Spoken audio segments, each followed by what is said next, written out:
নমস্কার, Gyandeep study centre YouTube চ্যানেলে প্রত্যেকে স্বাগত জানিয়ে আজকের আপনাদের সামনে আরও একটি নতুন ভিডিও নিয়ে উপস্থিত। যারা কলকাতা বিশ্ববিদ্যালয়ে যারা ইতিহাস সাবজেক্ট নিয়ে অনার্স করছো ফার্স্ট সেমিস্টারে, তোমাদের লাস্ট মিনিট সাজেশন বা ইম্পর্টেন্ট কতগুলি প্রশ্ন আমি আলোচনা করব। অবশ্যই ভিডিওটি ভালো লাগলে চ্যানেলটিকে সাবস্ক্রাইব করো, লাইক করো এবং কমেন্ট করতে ভুলো না তোমরা কোন পেপারের লাস্ট মিনিট সাজেশন পেতে চাইছো। ইতিপূর্বে আমরা এই চ্যানেলের মাধ্যমে 2024 সালের যে প্রশ্নপত্রগুলো আমরা আলোচনা করে দিয়েছি, তোমরা এই প্রশ্নপত্রগুলো খাতায় লিখে নিয়ে ভালো করে পড়াশোনা শুরু করে দাও। তো প্রসঙ্গক্রমে বলবো যে আমি ইতিহাস সাবজেক্টের অনার্স এবং পাশের ব্যাচগুলোতে আমি পড়াই বারুইপুরে একেবারে স্টেশনের সংলগ্ন অঞ্চলে এবং দক্ষিণ বারাসাতে স্টেশন সংলগ্ন অঞ্চলে আমরা কিন্তু ইতিহাস সাবজেক্টটা পড়াচ্ছি। তো স্ক্রিনের মধ্যে তোমরা দেখতে পাচ্ছ ক্যালকাটা ইউনিভার্সিটি UGCCF সূচনাকাল 300 BCA অর্থাৎ বিফোর খ্রিস্ট এরা, খ্রিস্টপূর্বাব্দ পর্যন্ত এই পেপারের যে সিলেবাস রয়েছে first semester history honours DSCC 1 2026 suggestion. যেহেতু 2026 বলা হয়েছে, কিন্তু 2026ই তোমাদের পরীক্ষাটা হবে, কিন্তু লেখা থাকবে 2025। এই যে সিলেবাসটা রয়েছে অর্থাৎ কী কী প্রশ্নপত্র পড়বে, 5 মার্কের তোমাদের লিখতে হবে 3টি প্রশ্ন, থাকবে 6টি, টোটাল হচ্ছে 15। 20 মার্কের 3টি প্রশ্ন লিখতে হবে, অপশান থাকবে 6টি, অর্থাৎ 6টির মধ্যে থেকে 3টি প্রশ্ন তোমাকে বেছে নিতে হবে, 60 মার্ক, টোটাল হচ্ছে তোমাদের 75 মার্কের পরীক্ষা হবে। এবার আমরা দেখে নেব এই 20 মার্কের যে প্রশ্নপত্রগুলো কী কী ইম্পর্টেন্ট প্রশ্ন রাখা হয়েছে। যে প্রশ্নগুলো স্টার দেওয়া রয়েছে সেই প্রশ্নগুলো খুবই গুরুত্বপূর্ণ, খুবই ইম্পর্টেন্ট। এই প্রশ্নগুলো আগে তোমরা মুখস্থ করে নেবে। আমি এই চ্যানেলের মাধ্যমে চেষ্টা করব সমস্ত প্রশ্নের উত্তরগুলো আপলোড করে দিতে। এছাড়া তোমরা চাইলে আমাদের কাছ থেকে নোটস এবং সাজেশন কালেক্ট করতে পারো। তার জন্য আমাদের ডেসক্রিপশান বক্সে আমাদের কন্ট্যাক্ট নাম্বার দেওয়া থাকবে এবং আমাদের হোয়াটসঅ্যাপ গ্রুপের লিঙ্ক দেওয়া থাকবে এবং ফেসবুক পেজ এবং গ্রুপের লিঙ্ক দেওয়া থাকবে, চাইলে সেখানে তোমরা কিন্তু যোগ হতে পারো। এখানে দেখতে পাচ্ছ 20 মার্কের যে ইম্পর্টেন্ট প্রশ্ন। প্রথম প্রশ্ন, হরপ্পা সভ্যতার পতনের কারণগুলি আলোচনা করো। মোস্ট ইম্পর্টেন্ট প্রশ্ন, এটা কিন্তু অবশ্যই করে যাবে তোমরা। নাম্বার 2, প্রাচীন ভারতের ইতিহাস পুনর্গঠনের প্রত্নতাত্ত্বিকের উপাদান। যে সমস্ত প্রত্নতাত্ত্বিক যে উপাদানগুলো রয়েছে সেই উপাদানগুলো থেকে আমরা কিভাবে ইতিহাসের একটা তথ্যকে পুনর্গঠন করতে পারি, ইতিহাস রচনা করতে পারি, এটা মোস্ট ইম্পর্টেন্ট প্রশ্নগুলো স্টার দেওয়া রয়েছে।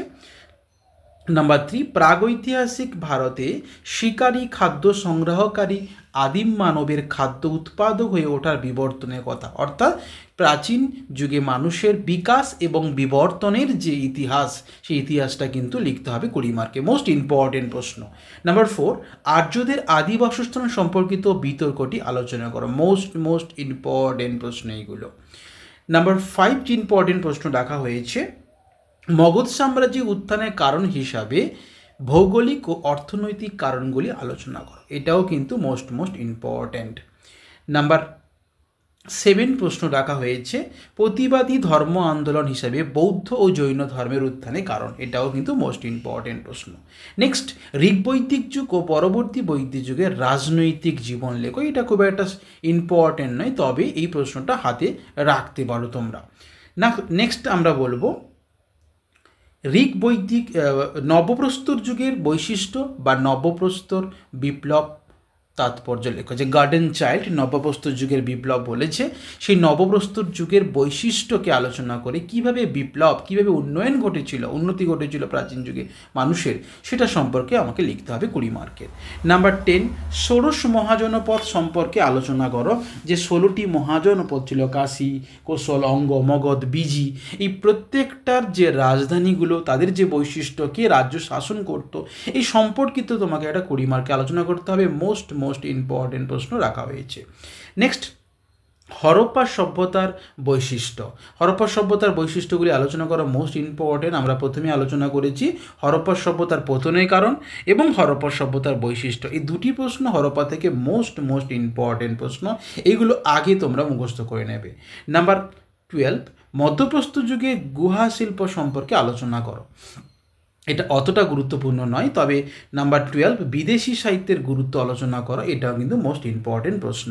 যে এই প্রশ্নগুলো আমরা চেষ্টা করব প্রতিটা প্রশ্নের উত্তরগুলো আমরা এই চ্যানেলের মাধ্যমে আপলোড করে দিতে। তোমরা অবশ্যই চ্যানেলটিকে সাবস্ক্রাইব করে রাখো, যাতে তোমরা কিন্তু উত্তরগুলো ভবিষ্যতে পেতে পারো। এছাড়া আমার থেকে যদি তোমরা কোচিং নিতে চাও কিংবা নোটস পিডিএফের আকারে নিতে চাও, সাজেশন নিতে চাও, অবশ্যই কন্ট্যাক্ট নাম্বারে যোগাযোগ করো কিংবা হোয়াটসঅ্যাপ করো। 5 নম্বর যে প্রশ্নগুলো রাখা হয়েছে ইম্পর্টেন্ট প্রশ্ন, হরপ্পার ধর্ম সম্পর্কে আলোচনা করো, মোস্ট ইম্পর্টেন্ট। নাম্বার 2 হরপ্পা সভ্যতার নগর সম্পর্কে লেখো। নাম্বার 3 অষ্টাঙ্গী মার্গ, মোস্ট ইম্পর্টেন্ট। এই দুটো প্রশ্ন খুবই ইম্পর্টেন্ট, হরপ্পা সভ্যতার নগর পরিকল্পনা, এবং 3 নম্বর দেওয়া হয়েছে অষ্টাঙ্গী মার্গ মোস্ট ইম্পর্টেন্ট 5 মার্কে। আমরা প্রত্যেকেই জানি যে বৌদ্ধ ধর্মে গৌতম বুদ্ধের সময় যে বৌদ্ধ ধর্মের বিকাশ লাভ করেছিল, তার যে 8টি যে মার্গের কথা বলেছিল সেই সম্পর্কিত আমার আলোচনা করতে হবে। নেক্সট মাইক্রোলিথিক টিকা লেখো। নাম্বার 5 আজীবক ধর্মের মূল ভাবনা টিকা লেখো। নাম্বার 6 ঋক বৈদিক সমাজের নারী স্থান নির্ণয় করা, মোস্ট ইম্পর্টেন্ট প্রশ্ন। নাম্বার 7 সভা ও সমিতির বৈশিষ্ট্যগুলি আলোচনা করো, মোস্ট ইম্পর্টেন্ট প্রশ্ন, স্টার দেওয়া রয়েছে অবশ্যই দেখতে পাচ্ছ। নাম্বার 9 এটা 8 নম্বর হবে, প্রাচীন ও মধ্যপ্রস্তর সম্পর্কে টিকা লেখো, মোস্ট ইম্পর্টেন্ট প্রশ্ন। নাম্বার 10 ষোড়শ মহাজন পদগুলি, আমরা আগে বলেছি ষোড়শ মহাজন পদ, এটা আর করতে হবে না। নেক্সট লিপি ও মুদ্রার গুরুত্ব লেখো। নাম্বার 12 সঙ্গম যুগের রাজনৈতিক ও অর্থনৈতিক সামাজিক জীবন সম্পর্কে লেখো। তাহলে আমরা দেখতে পেলাম যে 10টি প্রশ্ন 5 মার্ক ইম্পর্টেন্ট রাখা হয়েছে এবং 11টি প্রশ্ন 20 মার্ক ইম্পর্টেন্ট রাখা হয়েছে। এই প্রশ্নগুলো অবশ্যই ভালো করে খাতায় লিখে নিয়ে তোমরা পড়ো, আর চাইলে আমার কাছ থেকে কোচিং নিতে পারো। আমি বারুইপুর এবং দক্ষিণ বারাসাত একেবারে স্টেশন সংলগ্ন জায়গায় আমরা ব্যাচ করাচ্ছি, পাসের এবং অনার্সের। তোমরা চাইলে আমার সঙ্গে যোগাযোগ করে নিতে পারো। ধন্যবাদ, ভালো থাকবে, সুস্থ থাকবে।